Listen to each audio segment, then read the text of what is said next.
Bonjour to the Booty Bandits out there. We're at the point of the season where all of the clubs are starting to do their business. Liverpool have already started doing their business. Mamadashvili, I mean technically from last summer, but will become a Liverpool player this summer. Frimpong looks, I'm fairly sure Frimpong's been completed at this point. If not, we're very close.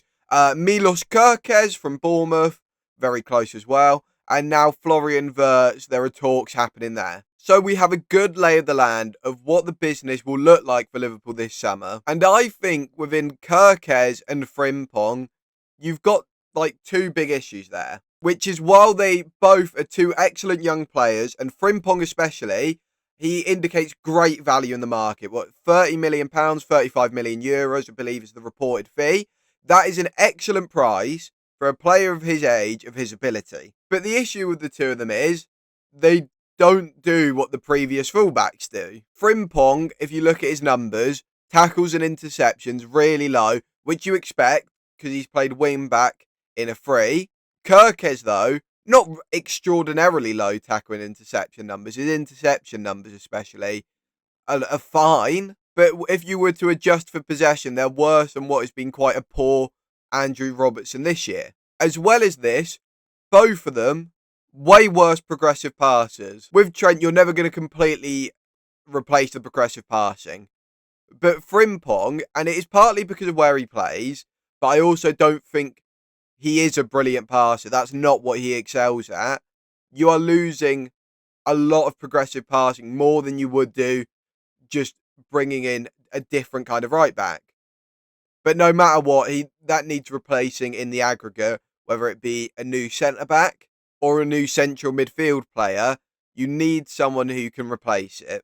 And then with Kerkez, his progressive pass numbers, they're not non-existent, but they are certainly worse. Maybe you could argue there it's possession adjusted. And Robertson was like, watching him, he's not an elite progressive passer. So Kerkez has less worries there. But I think with these two new fullbacks, and this is if they were to be fullbacks, you've created an issue there because you've got two people who just don't defend as much and don't pass progressively as much. They do other things better than the people they're replacing. Frimpong is a way bigger goal threat in the final third. Frimpong is better than Trent. The problem you have there, though, is Trent, like, he did a lot in that first phase of build-up. So to illustrate my point, here is what Liverpool's starting 11 looks like. But this is before any signings come in. Trent's not there because Trent won't be there next year, whereas everyone else would be. Curtis Jones should probably be Alexis McAllister. So there we go. We've got like a team Liverpool would put out probably before any signings. What it looks like now with the rumoured players coming in and some of the confirmed one. I mean, I've taken Alisson out. I presume them signing Mamash Dashvili. I'm really sorry. It's a tough one to get around my tongue. I presume maybe they look for a Saudi move for Alisson, or maybe they loan him out again and they play Alisson, because Alisson right now is one of the world's elite keepers. And I think to replace him in the short term, at least, you'll have a downgrade. But they're looking beyond him. So do they move now? I'm not quite sure what they do. But the keeper could be anyone. Looking in front of that, what the moves have done of the players we already know are either heavily linked or are moving to Liverpool, it's helped with a small age problem they have to some extent. You've got Wirtz there. I mean, Wirtz, I'm not really going to talk about. Wirtz, there's no issue with Wirtz. Wirtz is just a world-class young player. He is one of the players in world football where if you can get him this summer, and it means you can't do as much around the rest of the squad as you'd want to, it makes sense. But I really think just looking at this team, knowing Kerkez very well, I mean, I've watched him nearly every week go into Bournemouth games. And with Frimpong, he's someone he's never really, in a league like the Premier League, played right back in a back four. So to expect he can do the things which a right back does, which is vastly different to what you expect a wing back to do, it's a massive gamble. So what I actually propose, the issue these two provide maybe could be sorted. And I'm not suggesting you do this every week, but I'm suggesting in some games of football, putting a lineup out that looks a bit like this. Now, if you were to do this, it probably requires you to move on at least one forward, probably Darwin Núñez, because he already has been linked away from the club. And it requires you to sign another centre-back.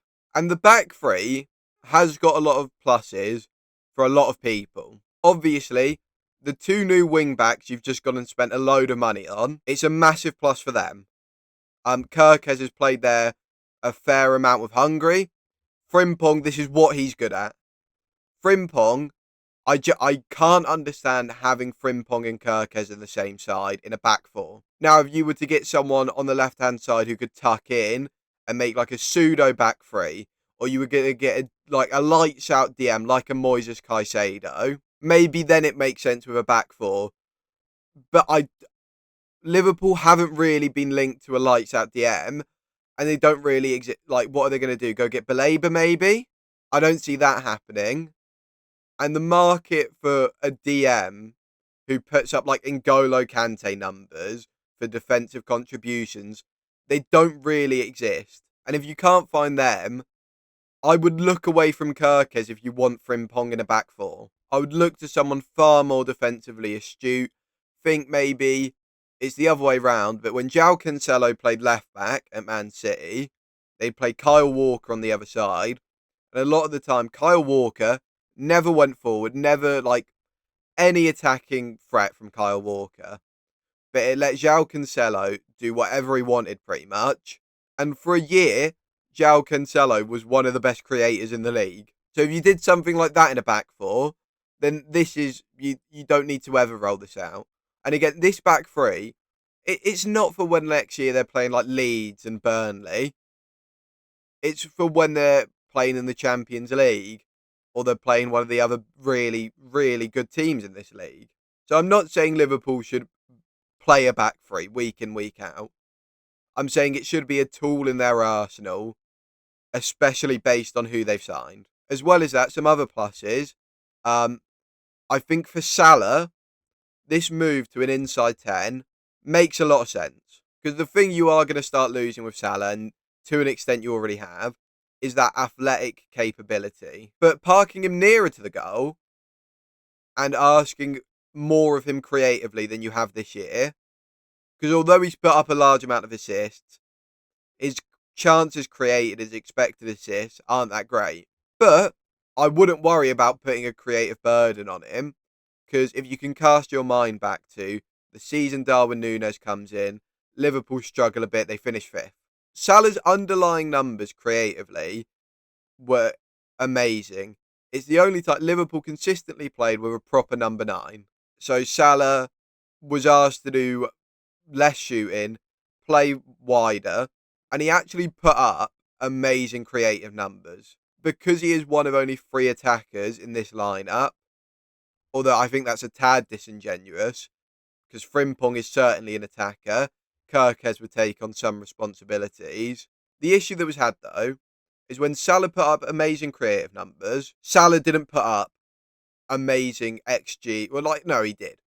He didn't put up Salah numbers for goals and the XG he was getting. Anyway, that's what I think the big issue with the 2 fullback signings are. Again, really talented players. Don't get it twisted. Really talented players. Brilliant footballers, brilliant ages. Frimpong, brilliant value in the market. I think they're so different, and you're doing something different to what you just did with a really good team. Liverpool will have to develop some new way of playing, or recruit someone different to what it looks like they're going to do at this point. Something has to change to accommodate those 2 playing together, in my mind. Anyway, if you did enjoy, it's the first proper video on this channel. Subscribe, I guess. Be in the first 10 subs or something. Like the video, blah, blah, blah, blah, blah. And peace.